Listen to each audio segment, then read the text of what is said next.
Hi again, it's Mrs. Colvin. We're going to read a story today and think about the characteristics of story as we read it. So as I'm looking at the cover, I'm thinking about where this is taking place. And I notice that this lady is wearing a kimono, which tells me that maybe somewhere in Asia is where I'm thinking our setting is. The title of the story is The Funny Little Woman, and it's retold by Arlene Moselle and pictures by Blair Lent. I know that since it says retold, that this is probably a fable, but as we read, we'll see if that's true. Long ago, in old Japan, there lived a funny little woman who liked to laugh, tee-hee-hee-hee, and who liked to make dumplings out of rice. One morning, as she was patting and shaping the rice flour, one of the dumplings started to roll. It rolled across the table. It rolled to the edge of the table, and then fell right to the earthen floor. "Stop!" cried the little woman, but the dumpling rolled and rolled until it rolled down a hole.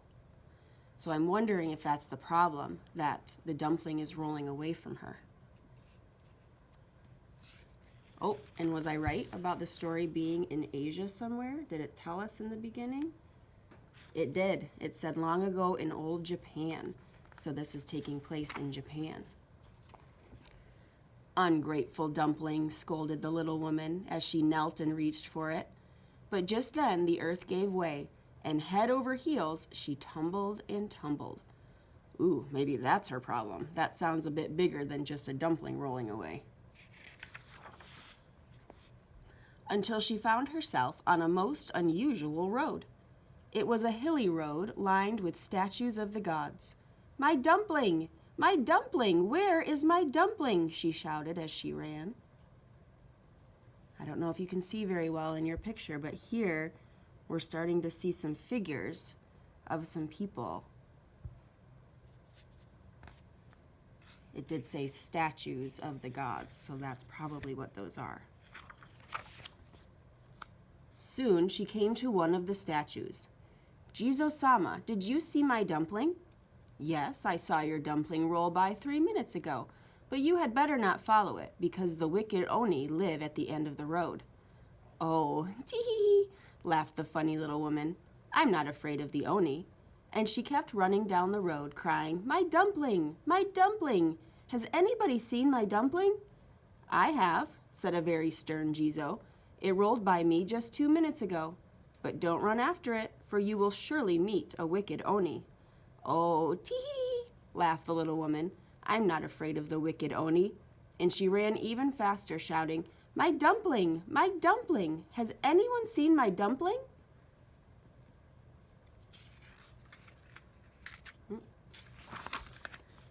Soon she came to another Jizo and asked, "Dear Jizo, have you seen my dumpling?" "It rolled by just 1 minute ago, but hurry and hide behind me, for here comes a wicked Oni." The wicked Oni stopped and bowed to Jizo. "Good day, Jizo-sama." And very politely, Jizo said, "Good day." Sniff, sniff, sniff. "Jizo-sama," cried the wicked Oni, "I smell the smell of humankind." "Oh," said Jizo, "you only smell the breeze off the river." "No, no," said the wicked Oni, "I smell the—" Tee-hee-hee. The little woman could not keep from laughing. Tee-hee. So I know we have some Japanese words in here. What it sounds like is Jizo is one of these statues, and the Oni is this guy right here. Then the wicked Oni put one large arm behind Jizo and pulled the little woman out. "What are you going to do with the little woman?" asked Jizo. "You won't hurt her, will you?" Now, I don't know about you, but if I was pulled out by something that looked like that, I don't think I would be laughing like she is. "Hurt her? I should say not," said the wicked Oni. "I'm going to take her home and have her cook for all of us." "Tee-hee," laughed the little woman as the wicked Oni took her down the road to a wide river. He put her into a boat and took her across the river to a strange house.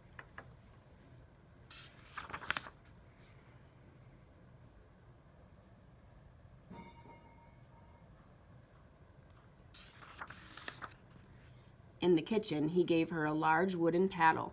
"Now this is how you must cook our rice," said the wicked Oni. "First, put just one grain of rice in this pot. Stir it with this magic paddle, and you will soon have a pot full." "Tee!" laughed the little woman. "That's easy." And soon after the wicked Oni left, she tried it out. 1 grain of rice, and then stir. And as she stirred, the 1 grain became 2. 2 became 4, then 8, 16, 32, 64, 128, 256, and the pot was full. "Tee!" she laughed. "What fun I shall have making rice dumplings." The weeks and months passed as the little woman kept busy cooking rice for the wicked Oni, for Oni eat more rice than most people. One afternoon she grew lonely for her little house and decided to return. First she tucked the magic paddle in her belt, then she went out the door. She looked to left and right. There were no Oni to be seen. She ran to the river, stopped and looked behind. Still there were no Oni. Now quietly she got into the boat, then away she went. Since the river was wide, she had only reached the middle when the Oni returned and found her missing. So now I'm seeing that she has a problem of wanting to go home. She misses her home. Think about if that's an internal conflict or an external conflict. I'm thinking it's internal because it's talking about how she's feeling, but her external conflict is that she's actually trying to get home, but the Oni have found out that she's missing. Soon the Oni were all on the bank watching her. Now because Oni do not swim, they thought of a plan to stop her. All of them got on their knees and drank the water from the river. When the little woman found the boat stuck in the mud, she was too frightened to laugh, so she jumped from the boat and began running. Her feet stuck in the mud, her hands stuck in the mud, and she fell in the mud. So how she's trying to resolve this problem is by trying to run instead of use the boat. "Tee! Tee! Tee!" roared the Oni. The little woman made a funny sight.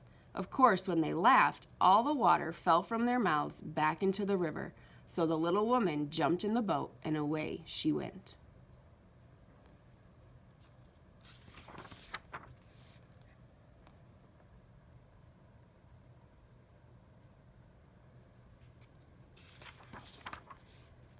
After that, the little woman was very happy, for with her magic paddle, she could make more rice dumplings faster than ever. So she sold them and soon became the richest woman in all of Japan. Tee!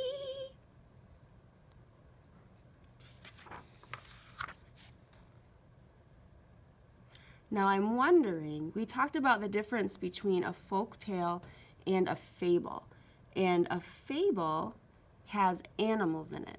I don't remember seeing any animals, so I'm thinking maybe this is a folk tale because no animals were in it, even though it was outside most of the time. So here is the funny little woman. I hope you enjoyed that, and maybe go and tell somebody about what you liked about the book and what you learned from it. We'll talk to you later.